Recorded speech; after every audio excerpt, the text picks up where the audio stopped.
Hola, hola, hola, muy bienvenidos todos al octavo capítulo ya de Alta Frecuencia. Hoy día tenemos un invitado especial, bueno, como todos nuestros invitados son especiales. Hoy día está con nosotros Patricio Silva, médico cirujano o médico general, como también se le llama, que es lo que conversábamos delante. Muy bienvenido, un aplauso para ti, por favor. Gracias. ¿Cómo has estado? Bien, todo bien. Un Todo poco de bien. frío con este clima ya más invernal, así que pero disfrutando. Bueno, en Santiago dicen que hacía más frío que acá. Sí, yo creo que andan parecidos. Pero bien. Yo soy más de frío que de calor, así que agradeciendo que llegue un poquito también la frescura.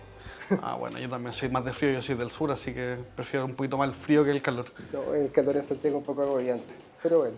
Oye, Pato, para conocerte y para los que no te conocen, cuéntanos un poquito de ti, pues. ¿Quién Claro. eres tú fuera de la medicina, fuera del cannabis? ¿Quién eres tú? Bueno, mi nombre, en general mis pacientes cuando ya tenemos confianza me dicen Pato, ¿ya? Y no hay problema. Yo tengo 40 años, ya. Vivo con mi pareja felizmente, con Fernanda. Soy un aficionado de varias cosas, principalmente los videojuegos.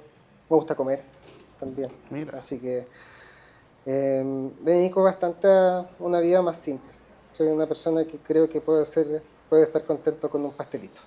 Así que me dedico a enfocarme en eso y también en mis pacientes, que yo creo que también es gran parte del día a día, ¿ya?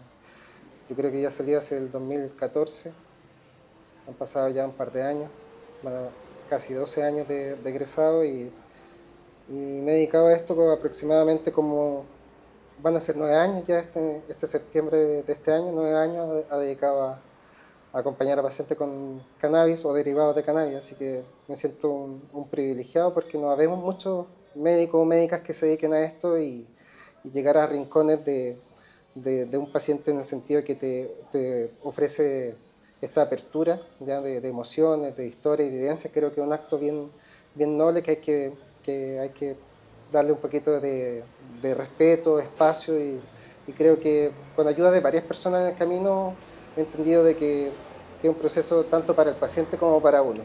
De repente yo molesto a algunos pacientes que siento que ellos me escuchan bastante. Entonces de repente le digo, mándame tu cuenta para yo depositarte a ti, porque de repente creo que el acto terapéutico es como bidireccional. O sea, el paciente entrega información, te entrega datos, pero también te entrega vivencias, emociones, y uno también las comparte. Entonces yo creo que es un espacio que no se habla con tanto tabú, ¿ya? Cuando uno va al médico incluso esconde algunos datos. A mí me ha pasado que incluso en la urgencia, con cosas que es necesario saber si hubo un consumo de droga reciente, no existe esa confianza y se esconde. Que da susto cosas, que te reten, pues. que te puedan incluso criminalizar. Criminalizar, ya, oye, sé que ya tengo un paciente acá que está con droga, llamar a carabineros porque uno no sabe hasta dónde llega Muchos pacientes la piensan demonización de la gente por estos temas.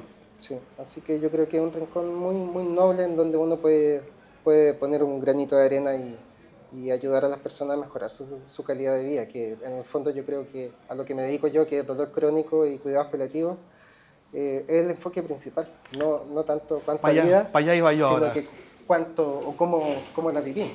Sí, y eso me imagino que el tratar cuidados paliativos sobre todo y dolor crónico debe ser una carga emocional fuerte igual para ti como médico, o sea, el acompañarlo en todo el proceso y sobre todo eso, los cuidados paliativos, y llega un momento en que ya no están con uno y tú igual Sí. uno le agarra cariño a la gente. Sí, yo creo que con el tiempo uno aprende a tener una balanza.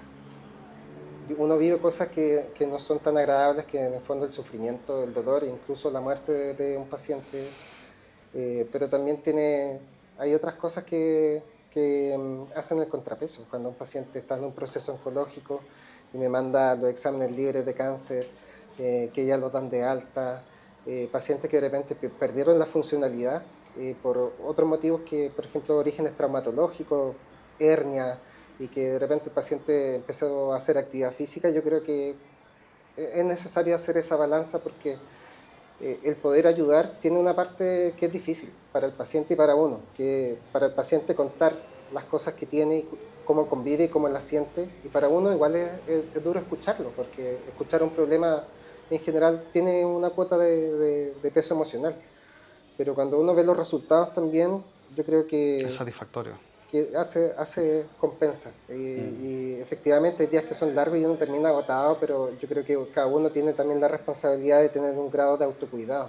Entonces ahí el deporte, los hobbies, Salud mental. el tener un espacio también para cuidarse y también entender que uno no funciona al 100% siempre. Y yo creo que es importante que cuando uno se siente un poquito agobiado, tome medidas, se tome un par de días libres, eh, ojalá tomarse vacaciones, que también son las mismas recomendaciones que uno da a un paciente. Cuando un paciente no se ha tomado vacaciones en 3 años, claramente necesita un espacio para descansar y no necesariamente medicarlo. ¿No? Yo creo que eso... ¿Y en qué momento de tu vida aparece el cannabis y que tú dices como, oye, esto ayuda, esto es más que lo que dicen por ahí?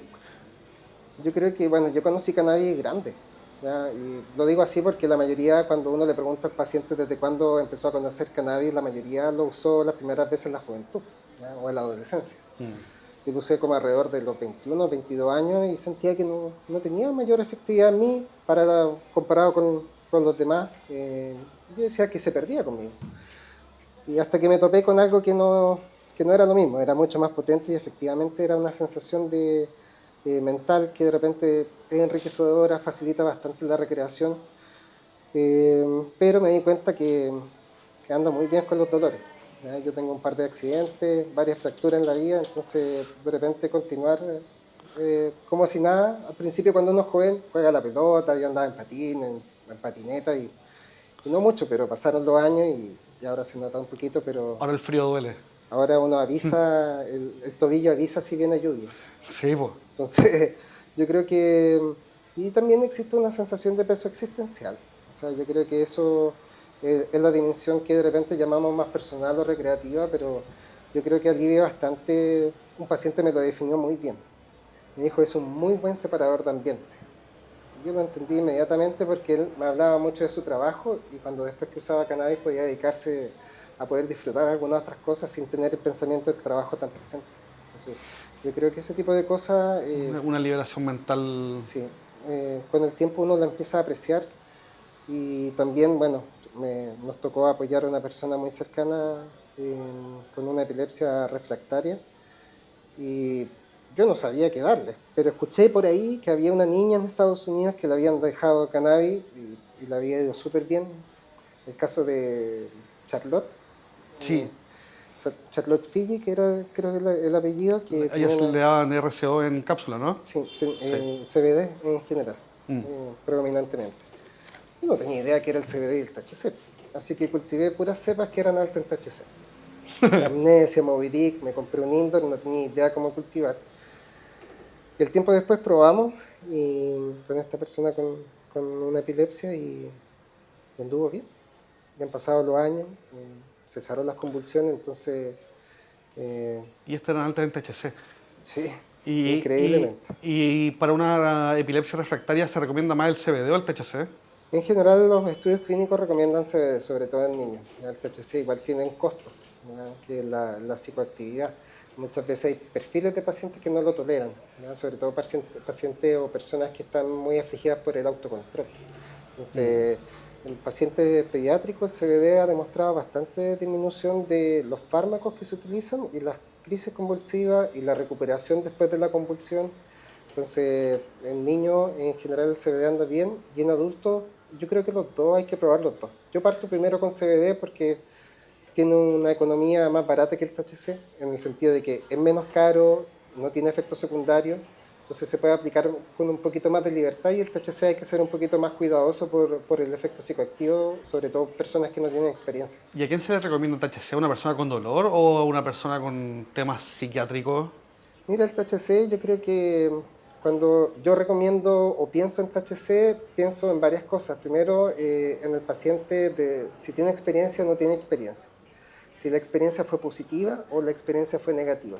Entonces, por ejemplo, si tiene experiencia y la experiencia fue positiva, tú puedes considerar THC dentro del tratamiento. Pero si tuvo efectos secundarios, tuvo de repente, hay gente que le da miedo o aprensión, de repente le dio una sensación de desmayo o sensación de angustia y rechaza el tratamiento. Entonces yo creo que hay que también tener una lectura apropiada para evitar forzar al paciente a que de repente tome esta decisión. Hay pacientes que de repente parto con CBD, con un dolor severo para que vea como un tratamiento y que vea que de repente puede hacer bien el CBD, igual puede ser posible un tratamiento de dolor, pero se utilizan dosis un poquito más altas. Y al final siempre de repente los pacientes cuando agarran confianza con el terapeuta, después le pierden miedo cuando uno le explica bien, le informa bien de los efectos del THC y que si es con acompañamiento no debería haber un efecto secundario muy importante. Ya. De hecho, yo creo que el efecto secundario de los tratamientos en pacientes novatos puede que sea un poquito de sueño en el día, pero es fácilmente arreglable. Uno cambia la dosis, la deja más concentrada en la noche y ya se soluciona el problema del día. Entonces yo creo que hay herramientas que con un buen acompañamiento y un buen seguimiento, que yo creo que también es importante eso. El seguimiento Sí.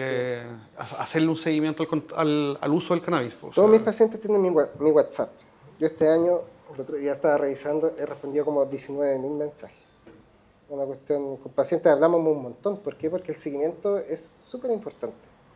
Yo le digo que me manden un mensaje cuando tengan un efecto secundario e incluso de forma semanal. Porque puede que de repente el paciente no le vaya tan bien o no tenga alivio del dolor y tú le autorizas a subir un poquito más rápido la dosis si no tuve efecto secundario. Entonces, claro. esa ventana de oportunidad, yo digo que el tiempo es una de las pocas cosas que no se devuelve. Es súper importante en estas situaciones porque aprovechamos hacer un ajuste semanal. Y eso de repente pidiéndole al paciente que tome una hora de forma semanal, ocurren varias cosas, que creo que cuando uno ve más seguido al médico hay mayor conciencia de enfermedad. Entonces te sentís más enfermo.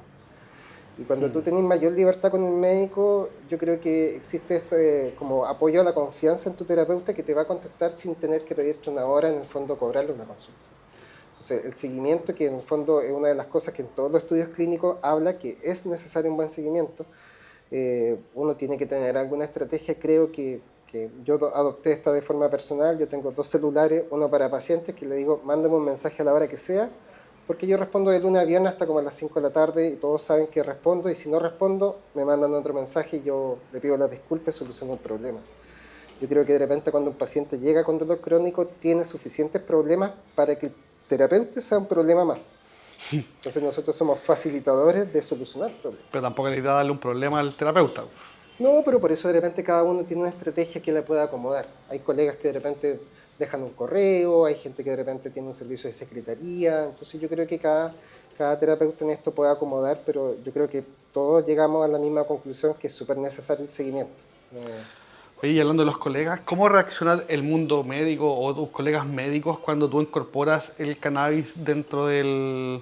Porque como lo hemos hablado, es Claro, un tema que es bien satanizado. sí. Entonces me imagino que no todo el mundo reacciona bien y la No, opinión de no todo el mundo es la misma. sí, yo creo que es importante cuando a ti te importa la opinión de los demás. Bueno, sí. Yo creo que a mí me importa la opinión de los cercanos. Y yo creo que los cercanos fue bastante positiva. O sea, yo creo que uno se arriesga como en lo laboral a lo mejor.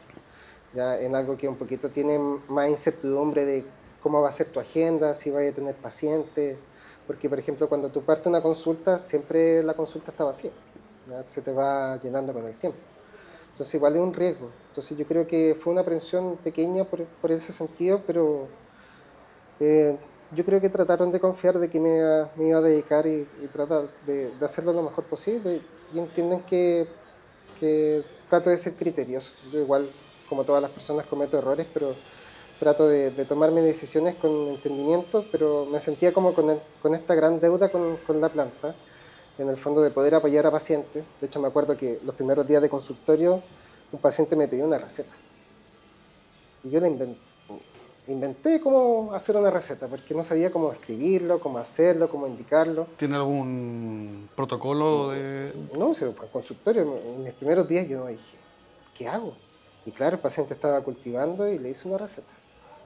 Y claro, comparada con la que se hace hoy día, la de hoy día tiene mucho mayor formalidad porque así lo exige la ley también, lo detalla, pero en ese año, que era el año 2014, 2015, de hecho, en 2015 recién se aprobó el uso medicinal de receta médica con cannabis, ¿ya? Entonces, Los protocolos llegaron después. sí, entonces estábamos un poco en vacío y a veces llegaban pacientes que te contaban, decían que usaban cannabis y andaban bien con el dolor. Y efectivamente así partió el camino, y después se abrieron las puertas en algunos lugares en donde me permitieron partir trabajando en esto. Yo partí con con Latinoamérica Reforma el año 2017 y después estuve en Fundación Daya hasta el año pasado. Así que, ¿Pero Daya ya cerró o todavía sigue no, funcionando? Daya sigue funcionando como acompañamiento para pacientes judicializados. Hasta el año pasado, hasta mayo del año pasado, estaba abierto como centro médico y luego de esa fecha cerró. Ya. Pero la mayoría de los médicos, existe una forma en la página que tenemos referencia y cada médico tiene una forma de tomar horas, entonces todavía existe visibilidad de quiénes atendemos y la fundación en general acompaña a pacientes bastante bien que han sufrido esta judicialización, incluso teniendo receta médica. O sea, nosotros partimos, ya van a ser 10 años casi, y antes existían allanamientos súper violentos y hoy día ha cambiado bastante la mirada O sea, al uso. todavía hay allanamiento. Todavía hay allanamiento, todavía quedan cosas que Ahora pulir. están allanando los dispensarios, ese es el Sí. tema. Pero, por ejemplo, pacientes, yo he tenido en los últimos años pacientes que han conversado bastante bien y se han defendido bastante bien con las fiscalizaciones de carabineros. Y hoy día, por ejemplo, me parece impensable que hace 10 años atrás un médico recomendara poder viajar con cannabis en el avión. Sí, pues ya ahora te lo están permitiendo. Y hoy día te piden tu receta. Entonces, ha cambiado bastante para nosotros el contraste que vivíamos hace 10 años, que de repente asistíamos a la fundación, llegaban bastante, eran como 1.400, 1.500 pacientes judicializados al año, y éramos 6 médicos, 7 médicos. Entonces tenías que asistir a esa cantidad de pacientes judicializados. También yo creo que ese es el mayor desgaste de la medicina con cannabis en ese tiempo, porque aparte de tener este peso emocional o este costo emocional por atender situaciones que son complejas, tener que convivir con la legalidad. Entonces, asistir a juicios, hacer informes. Entonces, y eso de repente un informe era una tarde o 2 tardes, entrevistas con el paciente adicionales, ser testigo de causa, ¿ya? Entonces, yo creo que ese era un desgaste importante que afortunadamente ha ido cambiando de forma paulatina con el tiempo. Yo concuerdo contigo de que existen todavía los allanamientos, la detención injustificada, ¿ya? Pero yo creo que se va avanzando. Ha ido en mejora. Sí, o sea, ya establecer que la receta médica es el instrumento legal y que tiene que tener la receta y que tiene que tener el médico, yo creo que por lo menos un buen piso. Lo malo es que falta la bajada del protocolo a las policías para que puedan hacer una buena fiscalización también.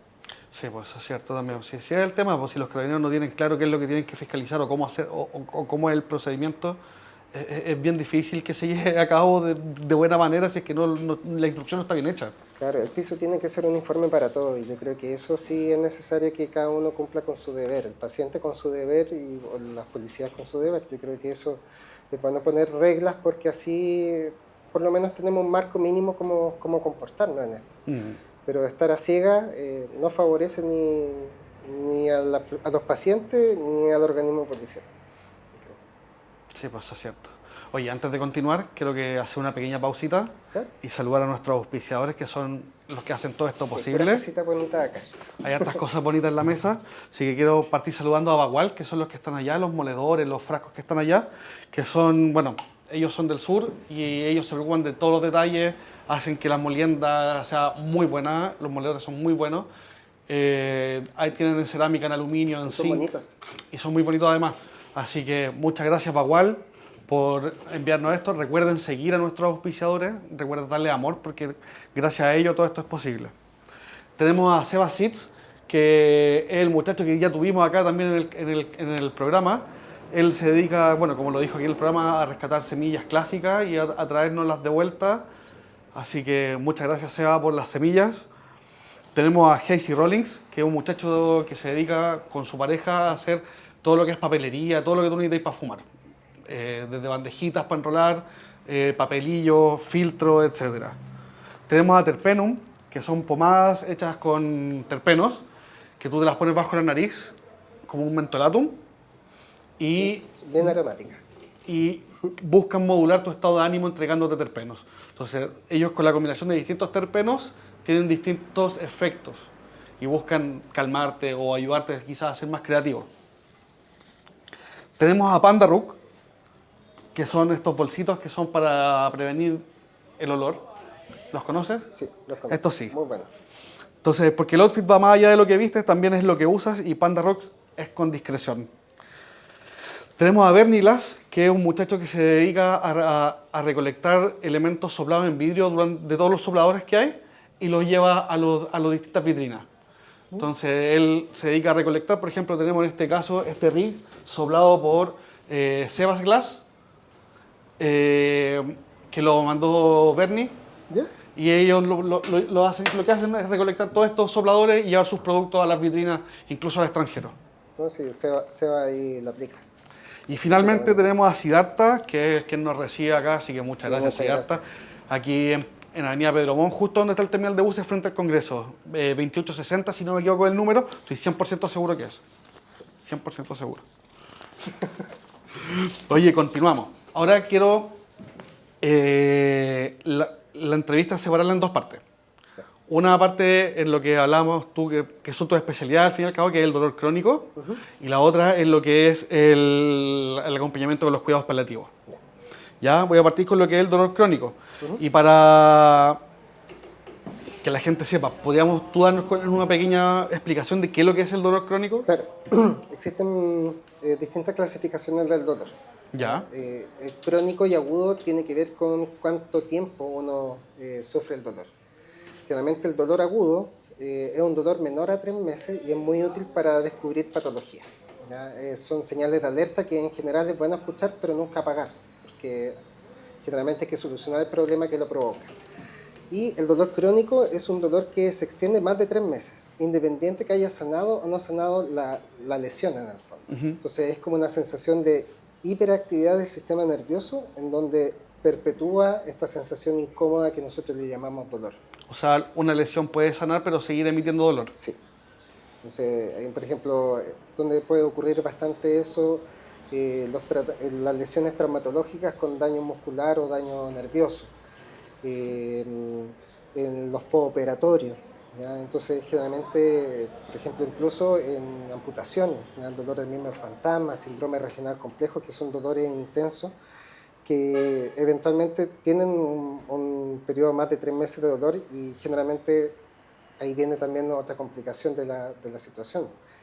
El dolor crónico, sobre todo en personas jóvenes, hay que proyectarse que va a usar al principio analgésicos suaves, después más potentes, pero nos quedan años de vida. Entonces generalmente los pacientes con todo hacen tolerancia y al final terminan usando más medicamentos y un paciente joven, si uno se proyecta, daño renal, daño gástrico, hipertensión, mala tolerancia, es decir, que no aguantan los medicamentos, náuseas, vómitos. Con la polifarmacia. Sí, exacto. Entonces, Y ahí es donde entra el cannabis un poquito a combatir desde otra arista todo esto, porque al final no pasa por el hígado, sí. o al menos no de una manera tan violenta. En general, cuando uno puede considerar cannabis dentro de un tratamiento,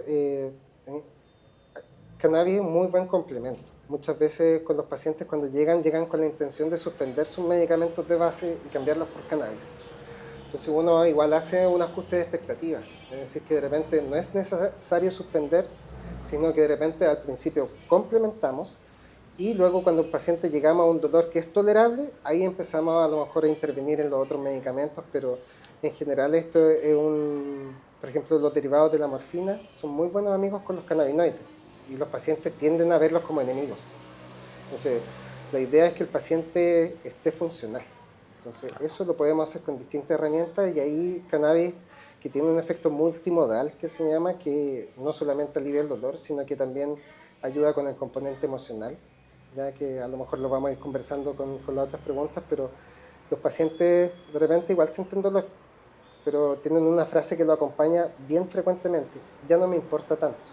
Entonces el componente afectivo que actúa el THC sobre todo en un lugar que se llama amígdala, que procesa como las sensaciones de angustia y miedo. ¿Cómo se llama, perdón? La amígdala, la misma que tenemos, el mismo nombre que tenemos acá en nuestra faringe. También existe un lugar que está en la mitad de nuestro cerebro que se llama amígdala, que es una parte bien primitiva y que generalmente alberga todas las sensaciones de aprensión, miedo, ¿ya? Y el componente emocional del dolor actúa ahí, entonces ayuda a disminuir esta aprensión por el dolor.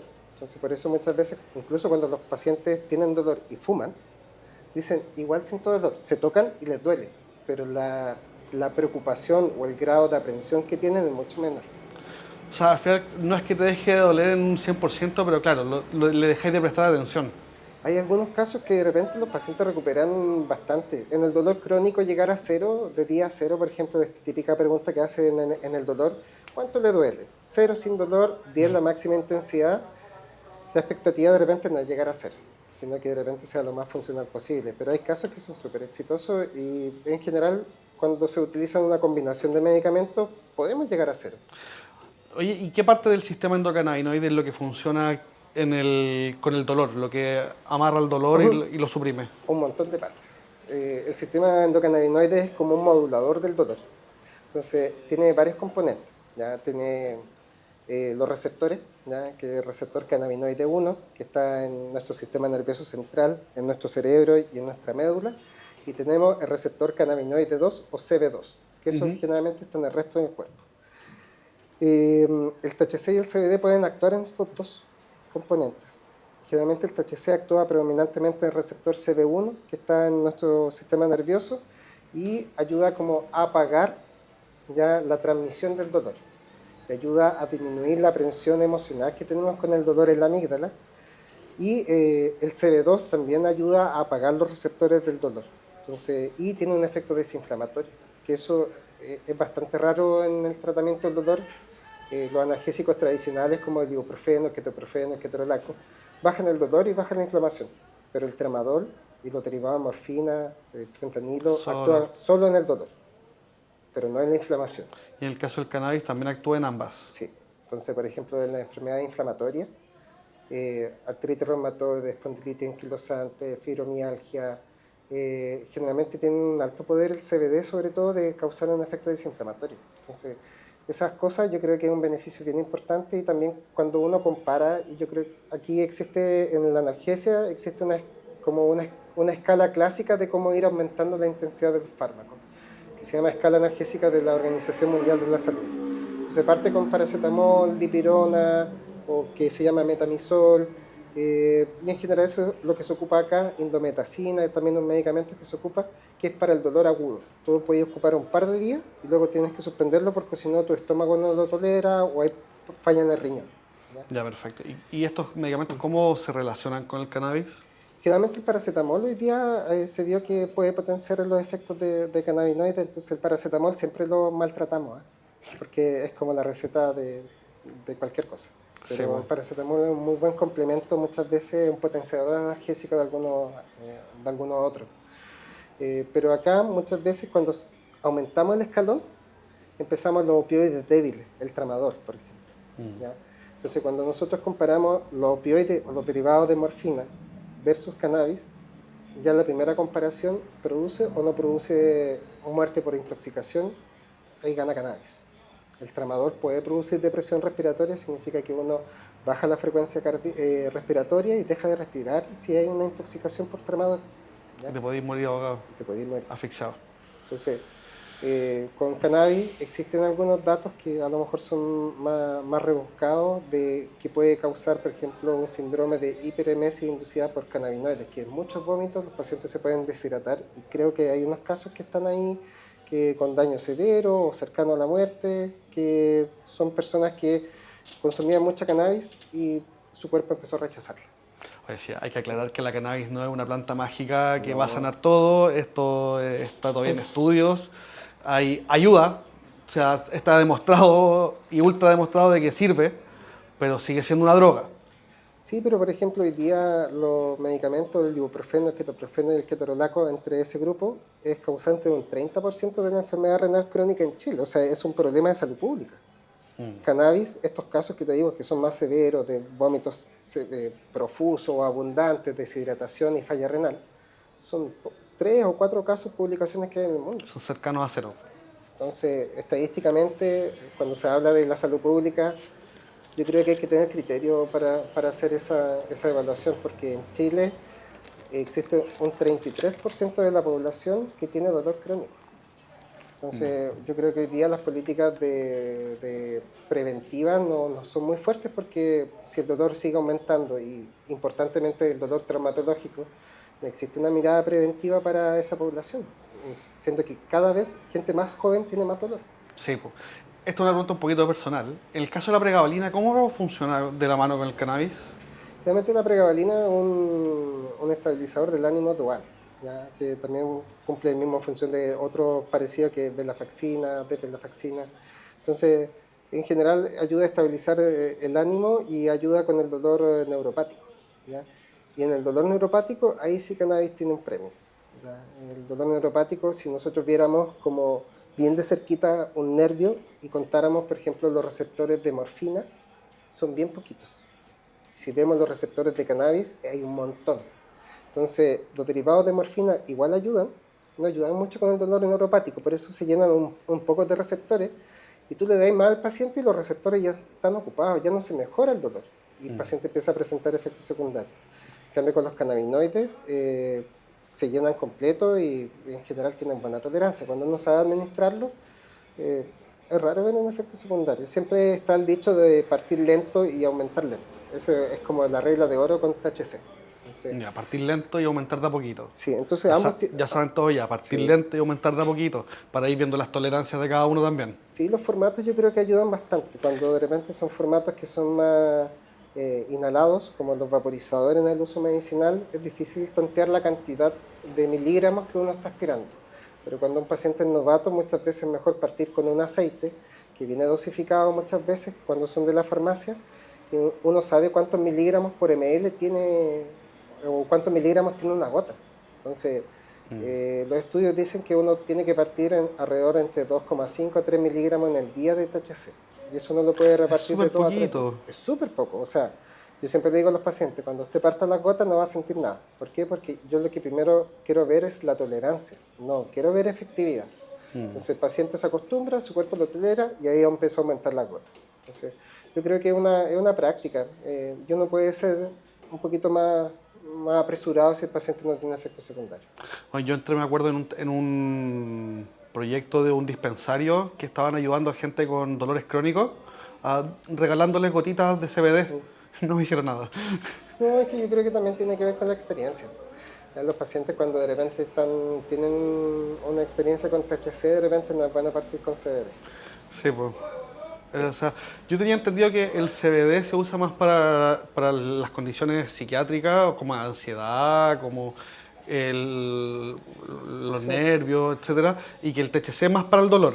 Sí, mira, en general, a lo que te conversaba en un punto anterior, depende del perfil del paciente, ¿ya? Porque hay Sí. pacientes que de repente tienen muy buena respuesta y lo fuman desde antes y le ayuda bastante con el ánimo, y hay pacientes que de repente el CBD no le hace nada, ¿ya? Entonces, yo creo que hay que un poquito de ir evaluando qué formato, qué es lo que necesita el paciente, la experiencia previa, cómo lo toleró, qué efectos tuvo.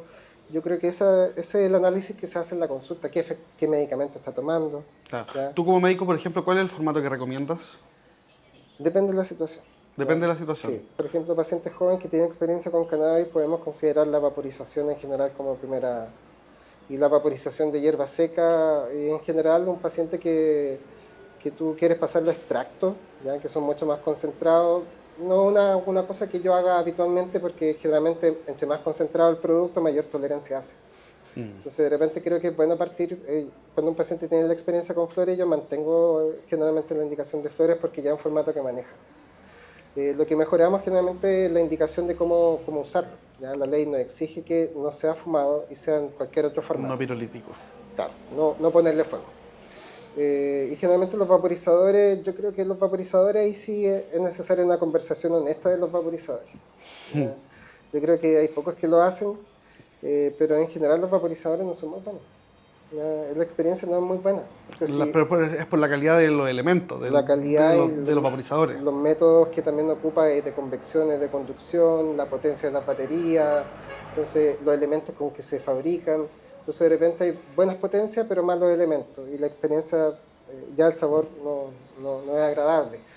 Hay otros que tienen buenos mecanismos, pero la batería no es tan buena. Entonces yo creo que hay pocos vaporizadores. De hecho hay una marca que tiene certificación médica de vaporizadores que es Torch Beaker, que es Sí. la línea Volcano, Mighty. Y Eso hay una marca de batería, incluso de extractos, que tiene certificación médica que se llama C-Cell. Y mira. nadie más, porque igual arriesgarse a que te evalúen, me imagino que ellos invierten dinero en la certificación, entonces... Sí, pues. O sea, yo sabía lo de Storz and Bickel, que ellos tenían la certificación internacional de productos de grado medicinal, Sí. pero no sabía del otro. En Europa, En Europa. en Europa. ¿Ya? Pero eso igual lo dicen porque igual en Europa no, la certificación no te piden pocos requisitos, pero de hecho en varios hospitales, creo que en República Checa tienen incluso volcanos en salas del hospital. Entonces Qué existen salas de envidia. vaporización.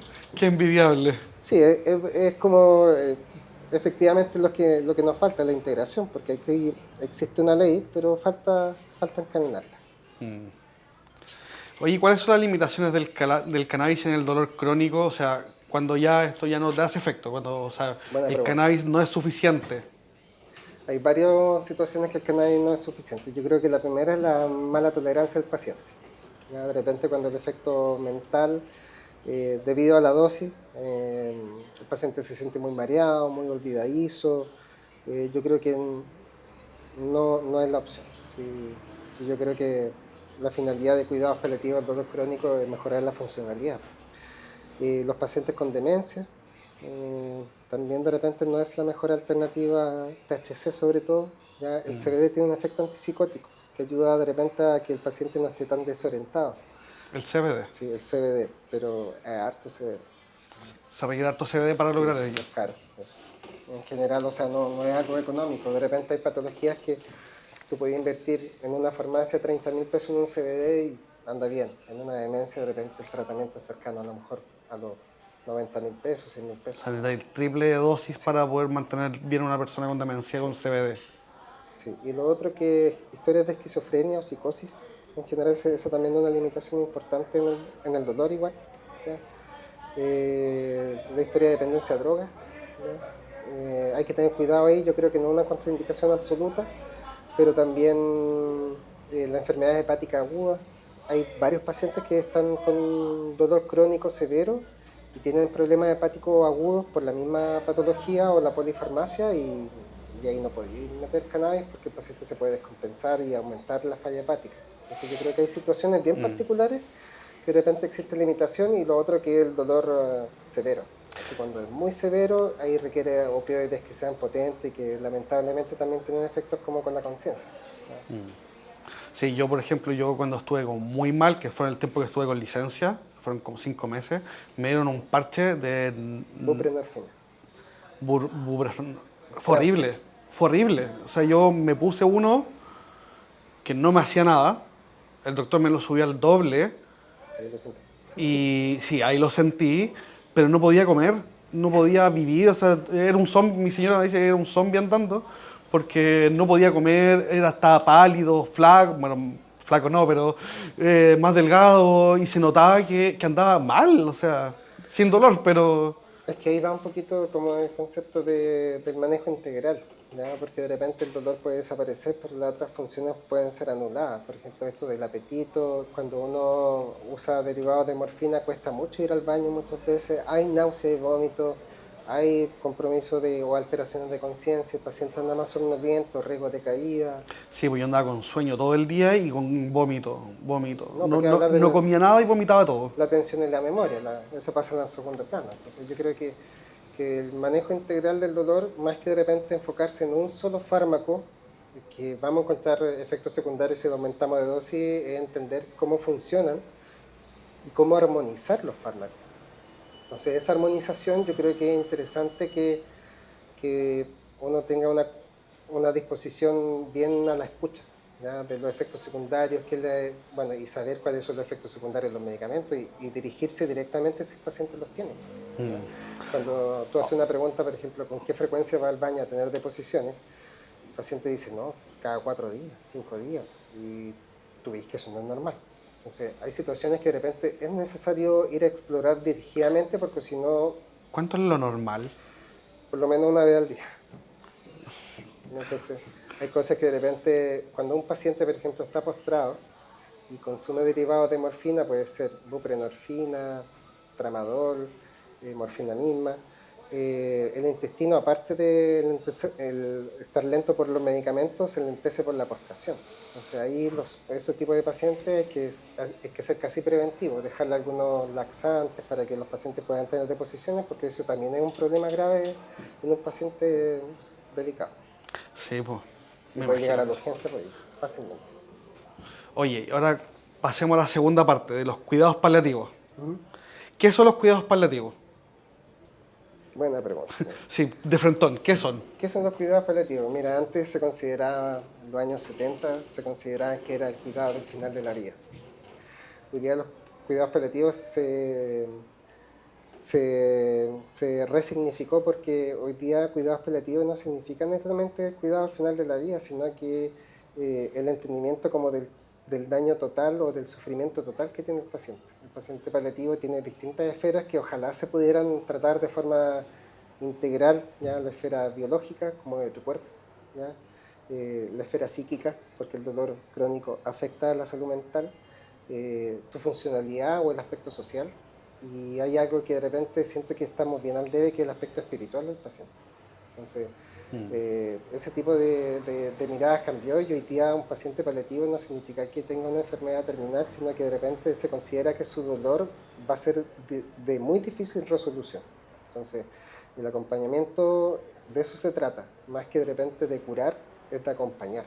Y esa es la diferencia con las otras ramas de la medicina que tienden una tendencia más curativa, en el fondo, a solucionar el problema. Acá va a entenderse, a adaptarse, porque de repente no vamos a hacer lo que hacíamos antes por este tipo de dolores y hay que ajustar ese tipo de cosas. O sea, desde el médico, a terapeuta ocupacional, el kine, el psicólogo, el psiquiatra, todos juegan un rol bien importante en los cuidados paliativos y muchas veces no se tiene esa estructura. Afortunadamente en los hospitales se han formado ya unidades de paliativos ya hace muchos años en Chile, lo cual es algo, y muchas de ellas funcionan bien. Los pacientes, entendiendo la precariedad hospitalaria ya de algunos hospitales, hacen el mayor esfuerzo para que los pacientes se sientan bien, hacen seguimiento. Entonces yo creo que eso está cambiando. Obviamente de repente siempre podrían ser mejor, pero yo creo que esa es la diferencia de la medicina a lo mejor más del día a día. ¿Ya? Que si uno tiene una bronquitis, uno toma un antibiótico y en un par de días se va a sentir mejor. Claro, estos son más a cuidado a largo plazo. Sí, y tiene que ver mucho con la educación del paciente, porque de repente el paciente y la confianza en el paciente, que es algo que de repente no tiende a pasar tan fácil en la medicina. En la medicina creo que muchas veces se desconfía del paciente, ¿ya? Pero acá se trata de tener también entregarle información al paciente para que también entienda de que cuando hay mucho dolor, ocupar ciertos fármacos y cuando hay menos dolor, incluso suspender algunos fármacos.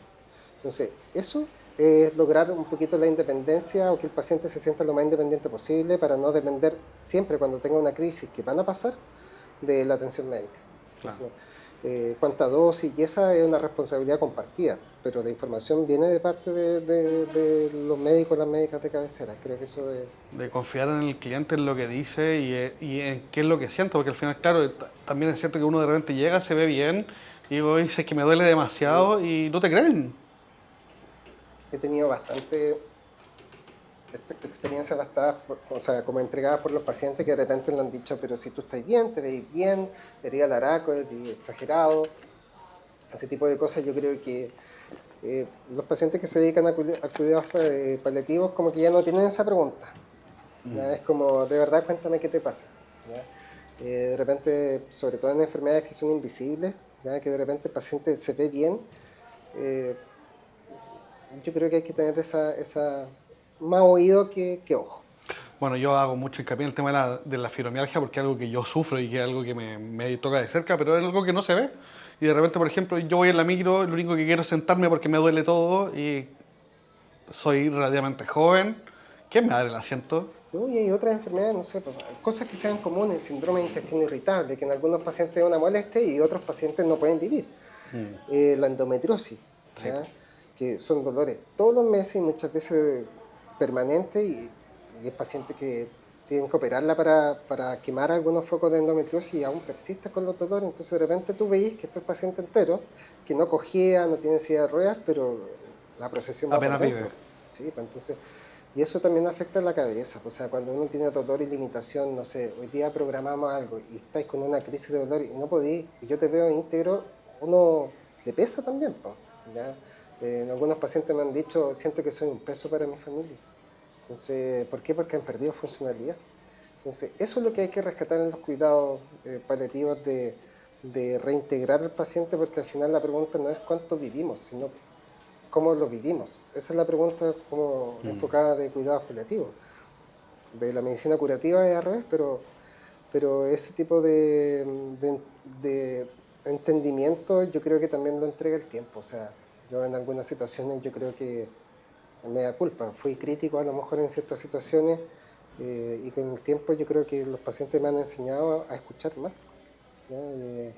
Y también ser más transparente. Yo creo que la confianza parte también por un acto propio, o sea, poder entregar una experiencia personal o más cercana, yo creo que es una responsabilidad también de cada uno y que es una crítica de los pacientes, como que la medicina es bien impersonal.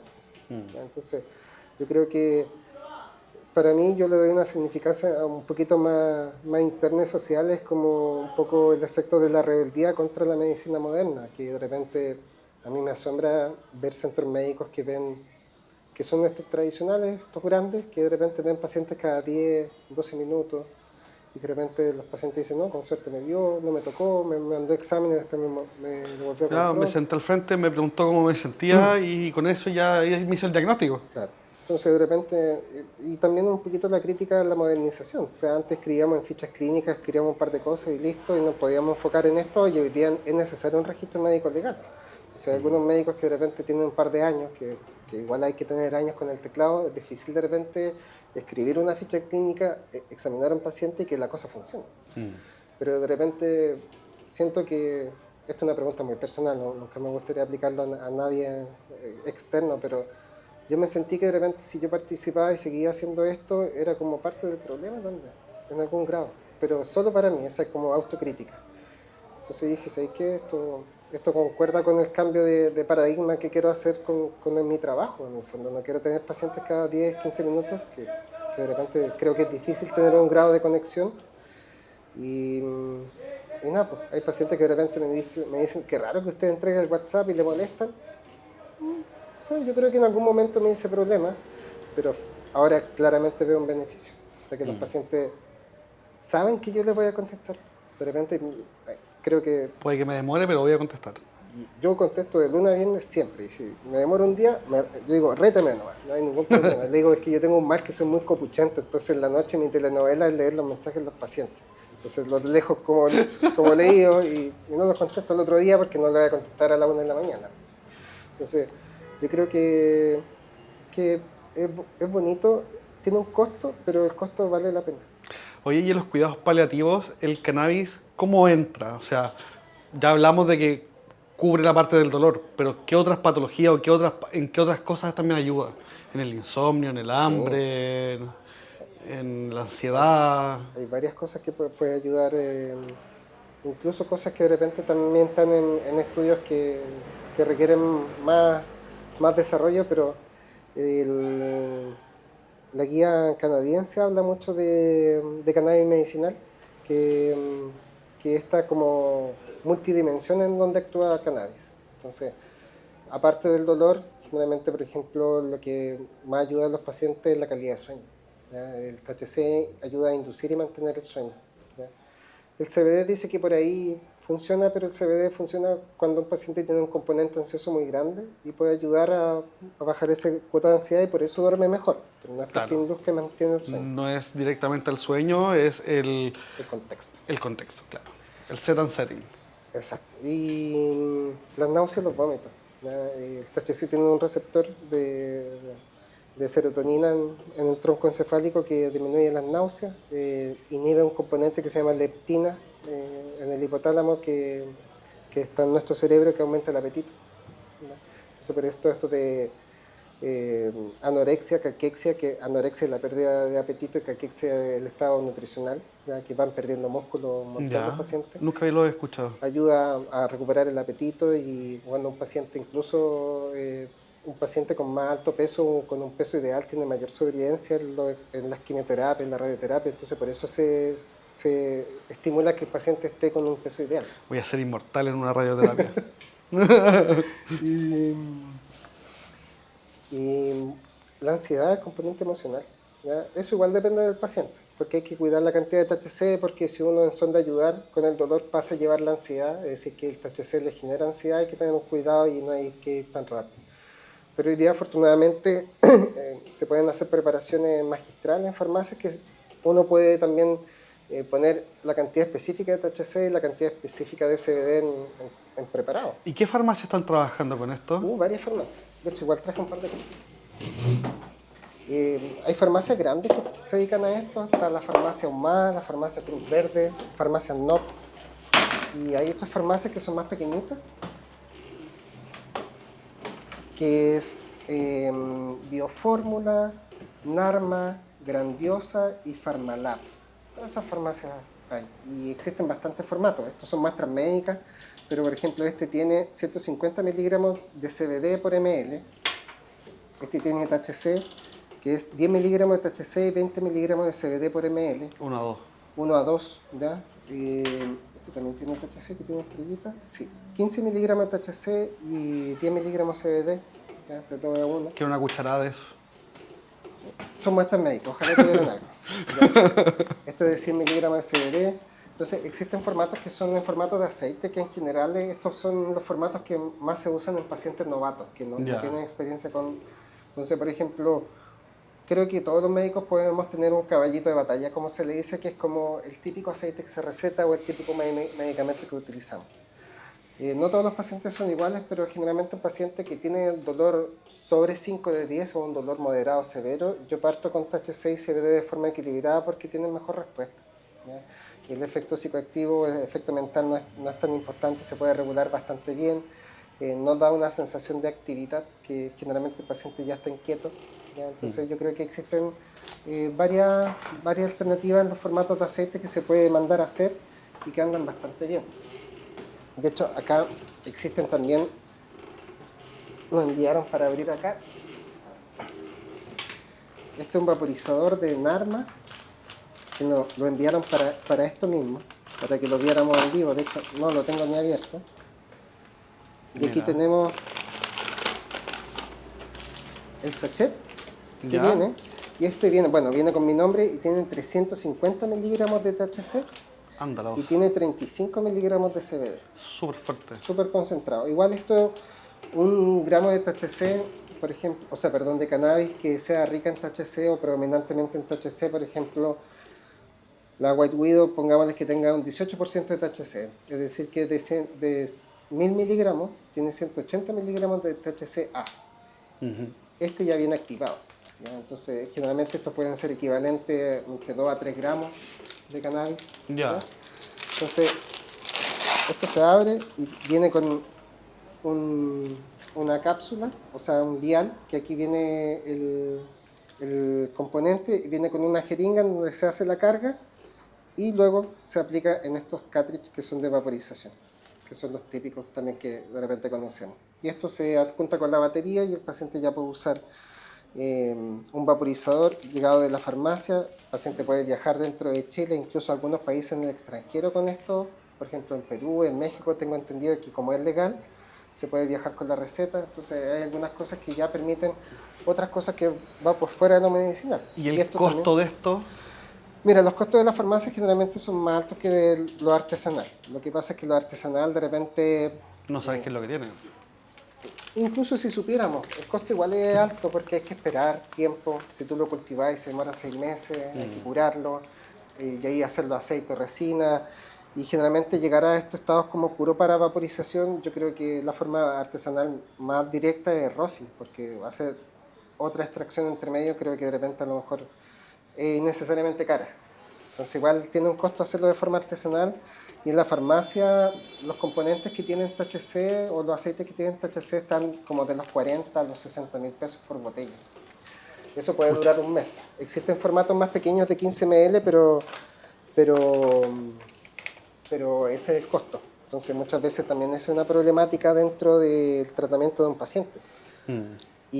no solamente de cannabis medicinal, sino que, por ejemplo, los parches de buprenorfina están alrededor de 90.000 pesos. Sí, son caritos. Entonces, el dolor es caro manejarlo. Entonces, no tiene que ver solamente con cannabis ni tampoco justificar el precio de las farmacias, pero en general los precios de los medicamentos, por ejemplo, la duloxetina, la venlafaxina, hay medicamentos que son más económicos, pero pueden llegar a los 70.000 pesos. Sí, yo tomo duloxetina, tomo pregabalina, tomo aripiprazol y trazodona. La trazodona también es cara, Sí. como 20, 27 lucas. Entonces, no es barato. Hay farmacias que hacen igual el esfuerzo para hacerle descuento a los pacientes. Hay algunas que tienen como servicio de fidelidad, así como si estás más de un año te hacen algunos descuentos. Entonces, yo creo que tratan de hacer lo suyo. Es caro acá porque la parte regulatoria es cara, el tener una farmacia me imagino que es caro, eh, pero está la alternativa, ¿ya? Yo creo que eso es importante de que el paciente tenga varias alternativas, ¿ya? Y yo creo que ninguna por sí misma se sustenta, ¿ya? Sabemos que de repente hoy día en Chile se permite el autocultivo, pero una persona con Parkinson no lo vaya a hacer autocultivar si vive solo. Claro, es complejo, po. O sea, Sí. todos esta gente que con dolores crónicos o con, no sé cómo decirlo, con situaciones crónicas, hay, claro, cultivar, andar con la maceta para allá, mover la maceta para allá, Difícil. esfuerzo físico Sí, es por eso de mucho. repente esa respuesta de la necesidad social también salieron esta figura de las asociaciones de uso medicinal de cannabis, de pacientes. Entonces yo creo que esta trilogía de farmacia, autocultivo, asociaciones, le hace bien a la autorregulación, en el fondo. Ya que existan alternativas, hacen que de repente el paciente también se pregunte, ¿me conviene cultivar o de repente me conviene ir a la farmacia o ir a una asociación? Y ahí va un poquito lo que conversamos al final de la consulta de la indicación médica y el formato. Según si el paciente tenga experiencia, lo más probable y no puede cultivar, va a ir a una asociación. Pero si de repente un adulto mayor, es difícil mandarlo a una asociación. Sí, esa es una pregunta que te quería hacer. ¿Cómo se lo toma la familia cuando tú de repente, sobre todo en cuidados paliativos, que tú le decís, oye, sabes que yo les recomiendo cannabis? Y de repente no todas las familias son No, lo no, más abiertas de mente como para... no, pero como yo trabajo en mi consulta, a mí me llegan todos los que quieran. Ah, claro, Entonces, es distinto. ese paso yo creo que lo reciben más, o ese comentario lo pueden recibir más los servicios de los hospitales o de las clínicas que se dediquen a cuidados paliativos. Es como, mira, a lo mejor esto podría ser una alternativa. Y si fuera así, tampoco yo, esto a lo mejor es una creencia de no saben indicarlo, que es otro problema. ¿Ya? Claro. Está dentro de las sugerencias, pero ya, ¿y qué me recomienda? No sé, vaya un médico que lo sepa. Entonces yo creo que ese también es una de las situaciones del por qué no se ha integrado tanto, la falta de formación. ¿Ya? En la universidad no te pasan sistema endocannabinoide, Ahora deberían. deberían pasarlo. Patito, detrás tuyo hay una bolsita allá abajito. Eso es un regalito para ti de parte de nuestros auspiciadores. Me encantan los regalitos. Vienen de Terpeum, de Eso. todos nuestros auspiciadores. Oh, qué bacán. Un No, moledor qué de bacán. bagual, vienen cremitas de Terpenum, Bueno. filtros de Hazy Rollings, No, muchas gracias. viene un paquete de semillas, vienen de Panda Rook. Oye, se pasaron. Muchas gracias. Me encantan los regalitos, de verdad. No, yo feliz de venir para acá porque de repente es bueno conversar. Yo trabajo generalmente bien solito, que me acomoda bastante, pero yo feliz de venir a conversar. Creo que, de hecho, tengo bastante cercanía con varias asociaciones, las farmacias. Yo creo que es bueno hacer este círculo de conversación, de aportar a aquellos que de repente tienen miedo de partir a un tratamiento. Así que no, yo feliz, muy agradecido de verdad por la invitación de venir para acá. Hace tiempo no salía de conversatorio, de charla, pero nada, yo vine hoy día súper contento, me vine en bus, porque yo dije, hoy día no manejo, quiero que otra persona se encargue de eso y poder disfrutar la avenida, y me hizo muy bien poder de repente despejar la mente, yo creo que, y conversar de esto que es algo que uno se dedica. Yo creo que Sí. esto, y bueno, compartir con personas que también nos interesa esto, así que no, muy feliz por los regalitos, por la invitación, así que Muchas te lo gracias, agradezco Patito. siempre. Así que, Oye, y una última... Si pudieras decirle algo a nuestro público, ¿qué le dirías aquí a esta cámara? ya. Em, que los pacientes que de repente tengan miedo de repente de usar derivados de cannabis es totalmente comprensible. O sea, hemos tenido décadas de prohibicionismo, de que esto es una droga simplemente, pero que si tienen la necesidad de que busquen a un médico o una médica, hoy día fácilmente se puede buscar la trayectoria de los profesionales en internet, busquen personas que se dediquen hace años en esto, que tengan buenos comentarios. Existen muy buenos colegas que se dedican a esto con mucha pasión, con mucha energía, y existen personas que puedan acompañarlo. Con respecto al autocuidado, yo creo que siempre es bueno entender de que todos los medicamentos no son magia, ¿ya? Todos tienen efectos positivos, efectos negativos, pero si se tiene información, yo creo que se pueden tomar buenas decisiones con esa información y sacar el mayor beneficio. Muchas veces entre algo peligroso o un efecto peligroso y un efecto beneficioso es la dosis o la forma como se usa, ¿ya? Y yo creo que a los colegas a los colegas que a lo mejor puedan ver esto que de repente, sobre todo los colegas de paliativo, a mí muchos amigos que trabajan en paliativo me mandan pacientes, pero de repente que lo consideren como una herramienta habitual. Y yo creo que esto es un trabajo a largo plazo, a las universidades que de repente lo puedan incluir, para que de repente no estigmaticemos más de lo que se debe. ¿Existe mucha necesidad de información? Sí.